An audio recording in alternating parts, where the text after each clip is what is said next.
श्री शिवाय नमस्तुभ्यम। ओम नमः शिवाय। आज मैं आपको एक मासूम शिव भक्त की सच्ची कहानी सुनाने जा रही हूँ। कृपया करके ध्यान से अंत तक ज़रूर सुनिएगा। आपको यह कहानी सुनकर शिव भक्ति का एहसास होगा। शंकर एक अनाथ लड़का था। उसको जंगल में रहने वाले शिकारियों के एक गिरोह ने पाला था। उसके पास कोई औपचारिक शिक्षा भी नहीं थी। वह केवल एक चीज जानता था कि उसे कैसे जीवित रहना है, शिकार करना और उनको मारना तथा जंगल के फलों को खाना और नदी के पानी को पीकर अपने आप को जीवित रखना जानता था। एक दिन वह अपना रास्ता भटक गया और उसने देखा कि कुछ लोग नदी के किनारे पर बने एक पत्थर की आकृति से चारों ओर जोर जोर से चिल्ला रहे हैं। कुछ लोग उस पर फूल, फल और नारियल चढ़ा रहे हैं। शायद उसने सोचा यह कोई मकान होगा जिसमें लोग रहते होंगे, पर यह एक प्राचीन मंदिर था। लेकिन शंकर ने इसे पहले कभी नहीं देखा था, पर इसके बारे में जानने के लिए वह काफी उत्सुक था। उसने तब तक इंतजार किया जब तक कि लगभग सभी लोग उस मंदिर में नहीं चले गए। अंत में उसने एक युवा लड़के को पत्थर की इमारत से बाहर आते देखा और उससे बात करने का फैसला किया। और शंकर ने उससे अपने मन में आए कई सवाल पूछे। उसका पहला प्रश्न था, इस इमारत को क्या कहा जाता है?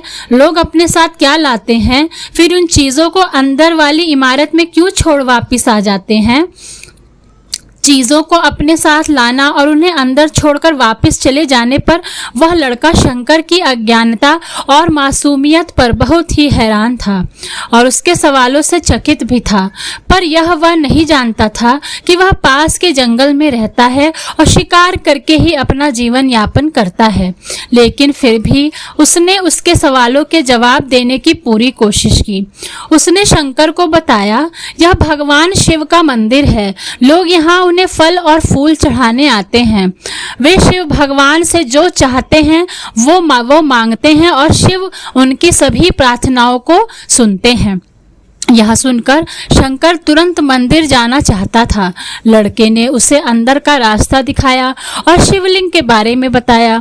शंकर ने मासूमियत से लड़के से पूछा, यह शिवलिंग क्या चीज़ है और हमें क्या देता है?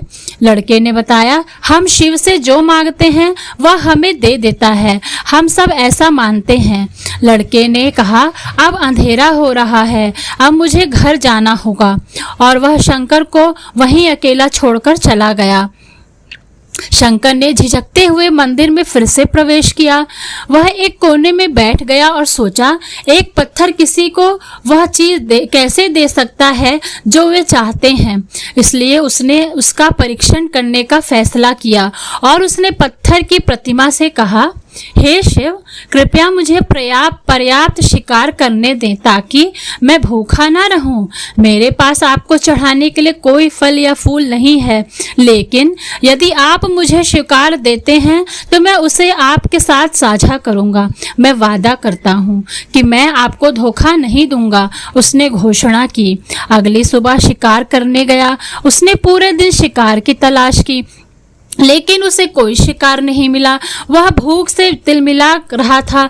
वह काफी निराश हो गया क्योंकि उसे कोई शिकार नहीं मिला। दोपहर हो चुकी थी। अब उसे लगने लगा कि मंदिर के लड़के ने उससे झूठ बोला था, फिर भी उसने शिकार जारी रखा। जैसे ही शाम हुई, उसने 2 खरगोशों को अपने बिल में से आते देखा। शंकर ने उन खरगोशों को मार डाला क्योंकि उसने शिव भगवान से वादा किया था कि वह अपने शिकार को साझा करेगा। वह मेरे मरे हुए खरगोशों में से एक के साथ मंदिर गया। देर हो चुकी थी और मंदिर सुनसान था। शंकर ने मंदिर में प्रवेश किया और जोर से कहा, कृपया आओ और अपना हिस्सा ले लो प्रभु, आपके लिए मैं लाया हूँ। वह वहां बैठ गया और अंधेरा होने का प्रतीक्षा करने लगा, लेकिन भगवान प्रकट नहीं हुए। शंकर को भूख और नींद आने लगी। उसने खरगोश को मंदिर में छोड़ने का फैसला किया। अगली सुबह जब लोग मंदिर पहुंचे तो उन्हें शिवलिंग के सामने मरा हुआ खरगोश मिला। भक्त बहुत परेशान थे। यह यहाँ कौन लाया है? उसने हमारे मंदिर को अपवित्र करने की हिम्मत किसने की है? उन्हें खरगोश को बाहर फेंक दिया। अगले दिन शंकर अपनी भूख मिटाने के लिए जंगल में शिकार करने गया, लेकिन इस बार उसकी किस्मत अच्छी नहीं थी और उसे शिकार भी नहीं मिला। उसने सोचा आज रात को मंदिर जाना चाहिए और शिव जी से पूछना चाहिए कि उनको खरगोश का भोजन कैसा लगा। शंकर यह पूछने के लिए मंदिर गया। जब वह मंदिर पहुंचा तो उसके आश्चर्य के कोई ठिकाना न था। उस रात मंदिर में लोगों की काफी भीड़ थी।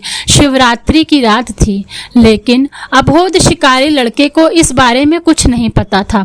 शंकर ने चारों ओर देखा और युवा लड़के को देखा जिसने उसको मंदिर के अंदर शिव से प्रार्थना करने के लिए कहा था। चूंकि उसे इतने सारे लोगों के आसपास रहने की आदत नहीं थी, उसने वहीं रुकने का फैसला किया और पास के एक बेल के पेड़ पर चढ़ गया। यह एक लंबा इंतजार था। समय बिताने के लिए उसने पेड़ से पत्ते तोड़कर जमीन पर फेंकना शुरू कर दिया। उसे अज्ञात पेड़ के नीचे एक छोटा सा शिवलिंग था जिसकी पूजा लंबे समय से नहीं की गई थी। शंकर के द्वारा फेंके गए बेल के पत्ते उस शिवलिंग पर गिरे। शंकर भजनों से मंत्रमुग्ध हो गया और धीरे धीरे साथ गाना और पंचाक्षरी मंत्र का जाप करना शुरू कर दिया। रात भोर में बदल गई और सभी शिव मंदिर से चले गए।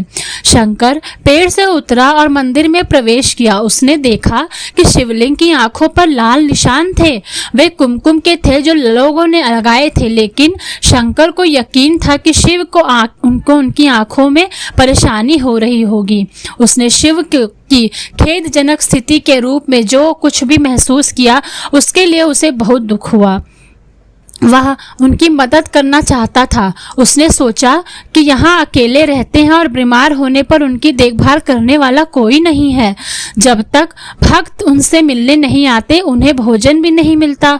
शंकर ने एक रात पहले भक्तों को शिवलिंग पर जल चढ़ाते देखा था। प्रभु को ठंड लग रही होगी, शायद वे कांप रहे होंगे। उसने सोचा आखिरकार वे केवल पत्तियों से ही ढके हुए हैं। तो उसने शिव से पूछा, मेरे स्वामी, मैं आपकी क्या मदद कर सकता हूँ? शायद कुछ खाना या दवा? मैं आपकी सेवा कैसे कर सकता हूँ? शिव ने उसे उत्तर नहीं दिया। शंकर ने सोचा भगवान वास्तव में बहुत बीमार हैं, क्योंकि वह अब उत्तर देने में भी असमर्थ हैं। वह तुरंत जंगल में गया, कुछ औषधियाँ जड़ी बूटियाँ ले आया, लाल निशान पर उनका लेप लगाया, लेकिन कुछ नहीं हुआ। उसने कहा, लगता है कि अंधे हो गए हैं। मुझे प्रभु को अपनी एक आंख देनी चाहिए ताकि वह ठीक हो जाएं। यह निश्चित रूप से उन्हें खुश कर देगा। उसका दिल पवित्र था और उसने वहां शिव के हाथ में रखे त्रिशूल को उठाया और त्रिशूल को अपनी दाहिनी आंख की ओर ले गया और अपनी आंख को निकालने का प्रयत्न किया। शंकर अनपढ़ था, उसे मंत्रों या पूजा के उचित तरीकों का ज्ञान नहीं था, लेकिन उसकी भक्ति की कोई सीमा नहीं थी। जैसे ही वह अपनी आंख निकालने वाला था, शिव अपनी पत्नी पार्वती के साथ प्रकट हुए। उन्होंने पार्वती से कहा, इस भक्त शंकर ने अनजाने में शिवरात्रि का उपवास किया, बेल के पत्तों से मेरी पूजा की और साबित किया कि उनका दिल बेदाग व पवित्र है। मैं अपने इस भक्त का से काफी प्रसन्न हूँ। शिव भगवान ने शंकर से कहा, तुमने मुझे अपनी मासूमियत के कारण दिन जीत लिया है। प्रभु ने मुस्कुराते हुए कहा, लोग मुझसे हर समय झूठे वादे करते हैं और कुछ न कुछ मुझसे मांगते रहते हैं, पर जैसे ही उन्हें मुझसे मांगी चीज मिल जाती है वो मुझे भूल जाते हैं। दूसरी ओर तुमने मेरे साथ एक सच्चे इंसान की तरह व्यवहार किया और वह वास्तव में बहुत ही दुर्लभ है। अब से तुम मेरे इस संसार में सबसे बड़े भक्त माने जाओगे और तुम्हारा नाम मेरे साथ सदा जुड़ा रहेगा। तुम कई सदियों तक जीवित रहोगे। इस बात को कहकर भगवान शिव व माता पार्वती अंतर ध्यान हो गए। तभी से लोग शिव के साथ शंकर भी लगाने लगे। ओम नमः शिवाय। श्री शिवाय नमस्तुभ्यं।